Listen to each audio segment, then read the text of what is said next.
But with a little bit of technique, things can go a lot better. So I'm going to skip the mindset stuff because we kind of talked about this a little bit. Okay, here are the practical tips. This is proof that we're building in India because I did this presentation for our team in India recently. A little Hindi on the screen.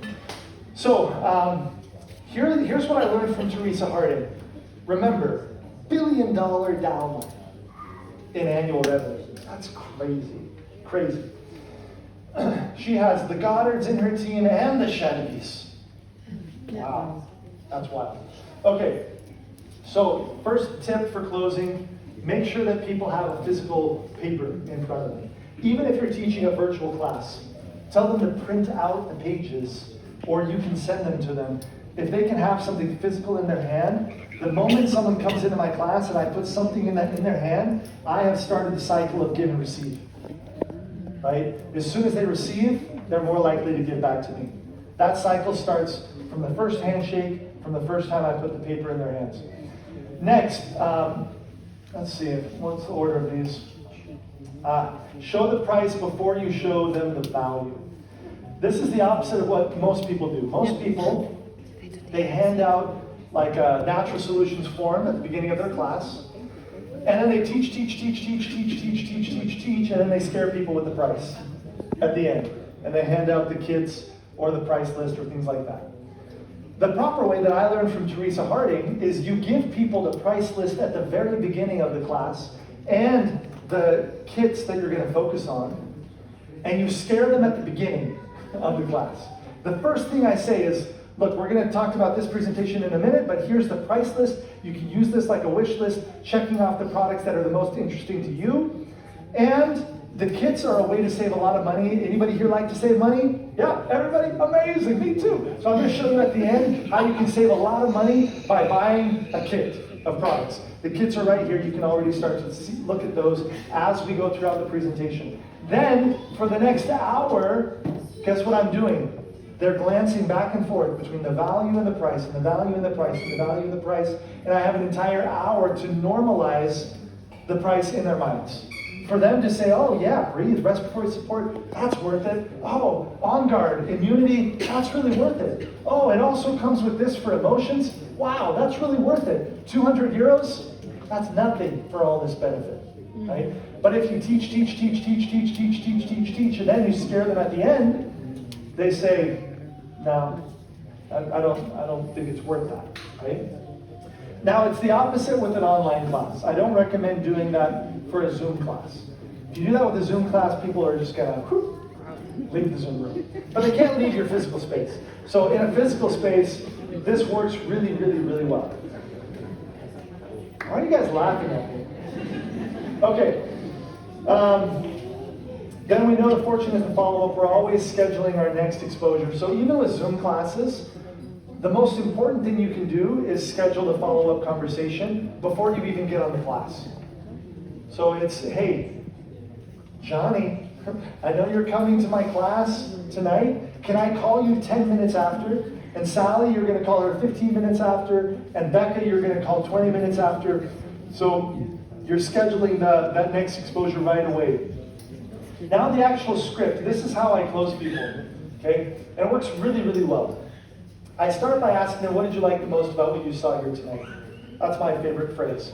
What did you like the most about what you saw here tonight? So let's say that you were just in my class. What did you like most about what you saw here tonight? Say nothing. Nothing. Nothing? Nothing. How did you like that it got over quickly at least? That it's over now and you can leave? Okay, so I'll ask them what they liked. If they say nothing, I'll say, come on, there's got to be one thing that you liked. Give me one thing. Well, your energy was... My energy? I like to dance up here. Okay. Why did you like my energy? You're studying how to deliver, so I can relate to that. I love it.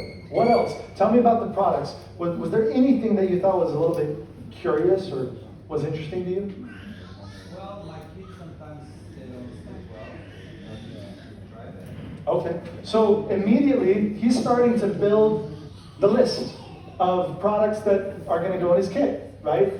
So you always can get to a point where they'll say one thing. And if he had said no, nothing, then eventually I'm just going to kick him out. I'm just going to say, leave. Okay, this isn't for you, obviously. But usually, if you ask 3 or 4 times, they're going to say, oh, this one area, like longevity, I kind of liked what you mentioned about the collagen. I'd like to learn more about that. So we ask, what did you like the most about what you saw? Then you say, what else? What else? What else? And as many things as you can get, you get out of them. And he mentioned his son. So I would ask the question, great, how serious are you about resolving that issue right now? Like, is that a big deal for you right now, or is it not a big deal? How serious are you about solving that? If the person says that they're serious, then I know that I'm going to probably lead with a bigger kid because they're showing more openness.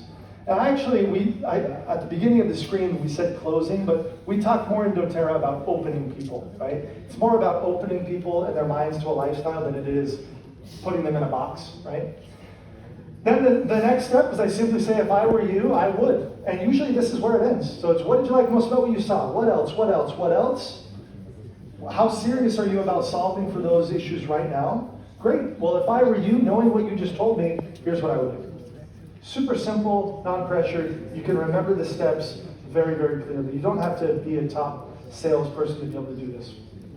Then if they show hesitation, so they're like, yeah, but I don't really know if it's for me, then I just ask a few questions. Here are my favorite questions. What are the factors that you're considering in making the decision? Like what would you be considering, or what could hold you back from making the decision? And then the last step is, the second to last step, if there's anything else that we haven't talked about. So we'll talk through what might be holding them back. And then this is the magic question. This is what makes doTERRA different, is what do you think the next best step is for you? And this is why I think that nobody looks at doTERRA leaders as pressuring, or like, we don't have a salesy culture, because even if you don't use this phrase, you probably show up with this energy. And even if you this is why when we host classes, we just pass around the oils and tell testimonials. A lot of times without any skills, you're gonna have success. But if you use this phrase, it's just a little bit better. It's kind of a little more professional. What do you think the next best step is for you? And then you just shut your mouth and let them speak. So if you teach this flow to your team, they could skip a step and it's fine, and they probably will. But just having a few of these phrases baked into their minds so that in every class they feel more confident actually doing a close, you're going to take your close ratio from 20% or 30% up to 50 or 60 or 70%. And the last thing that I want to share about closing is, remember I said that Teresa Harding, she basically said, I closed 9 out of 10, and at the time I was closing 2 out of 10. I made a decision that day that if I just did some math, and I thought, if I teach 5 times more classes than Teresa, I'm going to close more people. Because 5 classes closing 2 people in each class, while she's doing 9 out of 10, I'm still getting 10. I'm winning. I'm beating her. And there's a little bit of competition in me, you know?